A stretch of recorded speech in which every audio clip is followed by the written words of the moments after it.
ఎన్నో కలలకు ప్రాణం పోసింది, ఎంతో మందిని గొప్పవాళ్ళని చేసింది, పల్లె గుండెల్లో విద్యను నాటింది, చీకటి జీవితాల్లో వెలుగును నింపింది. అదే సర్కార్ బడి. నేటి కలెక్టర్లను, నాయకులను, ఆఫీసర్లను తయారు చేసిన బడి ఒంటరిగా మిగిలిపోతుంది ఎందుకు? వందల మంది పిల్లలతో కలకలలాడిన సర్కారు బడి ఇంత దీనస్థితిలో మూగబోయింది ఎందుకు?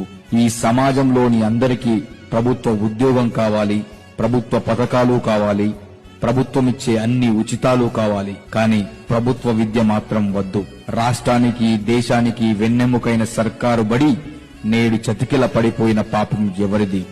ఈ సమాజంలో గొప్ప కోసమో మెప్పు కోసమో ప్రైవేట్ బడి మోజులో పడి నలిగిపోతున్న తల్లిదండ్రులు సర్కారు బడి గొప్పతనాన్ని మర్చిపోయారు. వేలు పోసి ఫీజులు కడుతూ సోషల్ స్టేటస్ గా ఫీల్ అవుతున్నారు. అడ్డగోలుగా వసూలు చేస్తున్న ఫీజుల దాహానికి బలవుతున్నారు. నేడు బడి ఓ బ్రాండ్ అయ్యింది, విద్య వ్యాపారమైంది. కానీ ఉచితంగా చదువు చెప్పిన సర్కారు బడి ఎందుకు దూరం అయ్యింది?